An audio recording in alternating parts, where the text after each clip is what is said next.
गणेशाय नमः। वैसे तो हमारे मन में रोज कुछ न कुछ तो सवाल आते रहते हैं।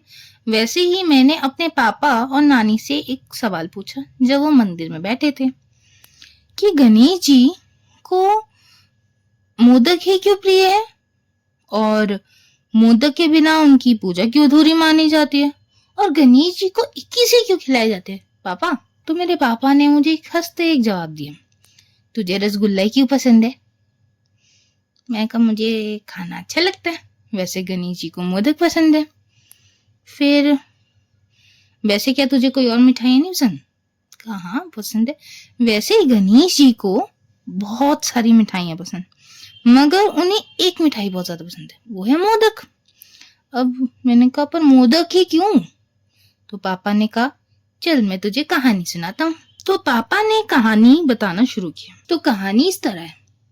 बहुत समय पहले की बात है, एक बार भगवान शिव जी सो रहे थे और गणेश जी द्वार पे पहरा दे रहे थे।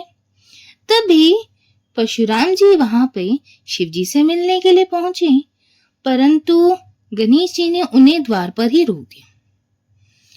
परशुराम जी ने उनसे बहुत आग्रह किया कि गणेश जी मुझे शिव जी से मिलना है, पर गणेश जी अपने पिता की आज्ञा को पूरा करने के लिए उन्होंने उन्हें रोका कि मेरे पिताजी इस वक्त सो रहे हैं, इसीलिए मैं आपको उनसे मिलने नहीं दे सकता।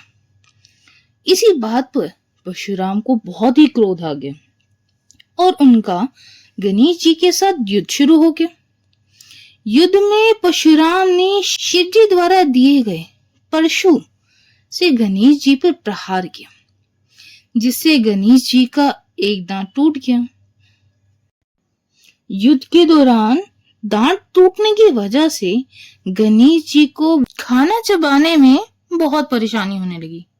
गणेश जी की ऐसी स्थिति देखकर माता पार्वती ने उनके लिए अपने हाथों से मुलायम मुलायम मोदक तैयार करे। मोदक बहुत ही मुलायम थे, इसी वजह से उन्हें ज्यादा चबाना नहीं पड़ा और गणेश जी ने उन मोदकों को आराम से खाया। तब से बेटा गणेश जी का प्रिय भोग मोदक बन गया। चलो तुम्हारा एक प्रश्न तो मैंने उत्तर दे दिया, अब दूसरा प्रश्न के लिए अपनी नानी के पास जाओ।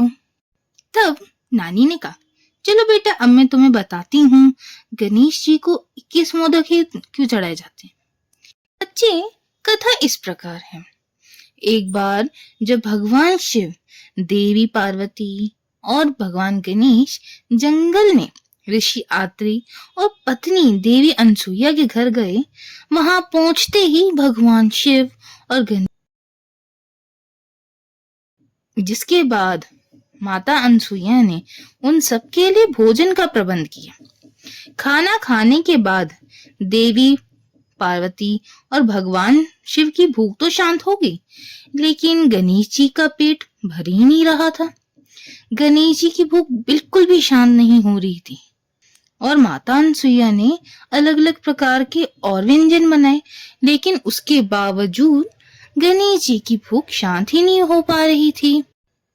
तब माता अनसुईया को सूझा शायद मीठा उनके पेट को भरने में सहायक हो, जिसके बाद उन्होंने गणेश जी को मिठाई का एक टुकड़ा दिया और उसे खाते ही गणेश जी ने डकार मार ली और उनकी भूख शांत हो गई। गणेश जी की भूख शांत होते ही भगवान शिव ने भी 21 बार डकार ली और उनकी भूख शांत हो गई, जिसके बाद माता पार्वती के पूछने पर देवी अनसुईया ने बताया कि वह मिठाई और कुछ नहीं मोदक ही है। उसके बाद से हमेशा गणेश जी के पूजन में हम उन्हें मोदक चढ़ाते हैं। और यही नहीं बेटा, जैसे हम यहाँ पे गोलगप्पे और मुंबई में पानी पूरी, कोलकाता में पुचका कहते हैं, वैसे ही मोदक के भी अलग अलग नाम हैं। तमिलनाडु में उसे कोछा कटाई कहा जाता है, कन्नड़ में मोदका कहा जाता है या कुंडबू कहा जाता है और तेलुगु में कंदुम्बू कहा जाता है। और बेटा मोदक तो आदिकाल से ही चलते आ रहे हैं। इतना ही नहीं, धर्म ग्रंथों, शास्त्रों में भी भगवान गणेश की तस्वीरों के साथ मोदक और लड्डू के साथ ही नजर आते हैं। मैं आशा करती हूँ जो जो मैंने अपने पापा और नानी से सीखा, मैं आपसे साझा सही ढंग से कर पाई हूँ। श्री गणेशाय नमः।